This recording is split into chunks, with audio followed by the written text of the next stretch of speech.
आज हम समझेंगे क्लास 10 मैथ्स एनसीईआरटी बुक का चैप्टर नंबर 3 जिसका नाम है pair of linear equation in two variables.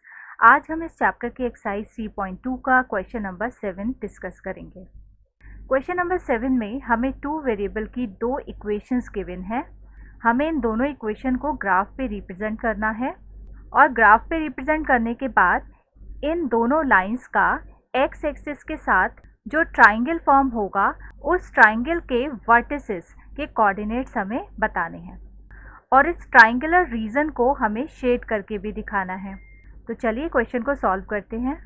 सबसे पहले जो टू वेरिएबल की दो इक्वेशंस हमें गिवन है, इन दोनों इक्वेशन के हम दो दो सोल्यूशन निकालते हैं और ये दोनों टेबल्स को कंप्लीट कर लेते हैं। तो चलिए सबसे पहले जो फर्स्ट इक्वेशन है इसके सोल्यूशन फाइंड करते हैं। फर्स्ट इक्वेशन है x minus y plus 1 is equal to 0। तो चलिए सबसे पहले x के प्लेस पर हम पुट करके देखते हैं 0। तो जब 0 रखेंगे तो इक्वेशन हो जाएगी 0 minus y plus 1 equal to 0। इसे सॉल्व करने पे मिलेगा minus y plus 1 is equal to 0 और इससे माइनस वाई हमें मिल जाएगा माइनस 1 के इक्वल। माइनस से माइनस हम कैंसिल कर सकते हैं और इससे y की वैल्यू हमें मिल जाएगी 1। इट मीन्स जब हमने x की वैल्यू 0 रखी है तो y हमें मिल गया 1। चलिए अब x के प्लेस पर कोई और वैल्यू पुट करते हैं। सपोज x की वैल्यू रखते हैं अब 2। तो 2 रखने पे इक्वेशन हो जाएगी 2 minus y plus 1 equal to 0। इसको सॉल्व करने पे हमें मिलेगा 3 माइनस वाई इक्वल टू 0 और इससे माइनस वाई हो जाएगा माइनस 3 के इक्वल। माइनस से माइनस हम कैंसिल कर सकते हैं तो y की वैल्यू आ गई 3। इट मीन्स y हमें मिल गया 3 जब हमने x की वैल्यू पुट की थी 2।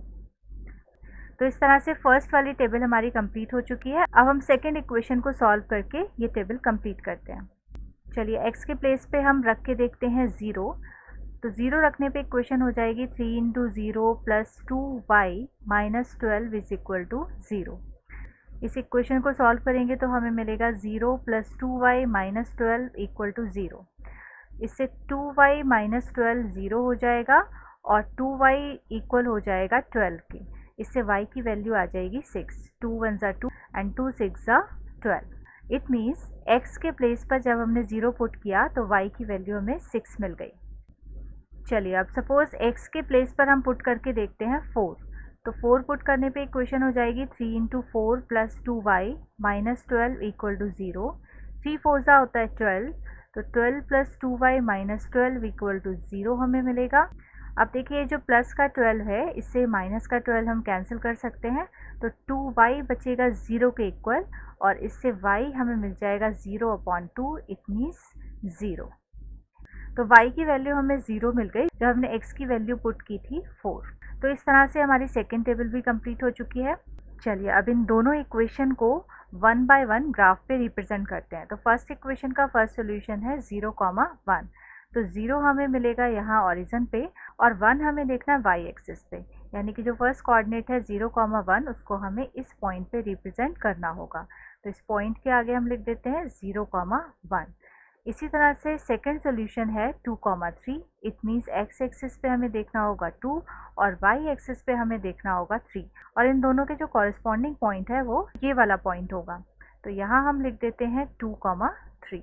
अब इसी तरह से सेकंड इक्वेशन का फर्स्ट सोल्यूशन है 0,6। तो 0 हमें देखना होगा x एक्सिस पर जो यहाँ पर होगा और 6 हमें देखना होगा y एक्सिस पर और 0 और 6 इन दोनों के कॉरेस्पॉन्डिंग पॉइंट हमें यहाँ पर मिलेगा।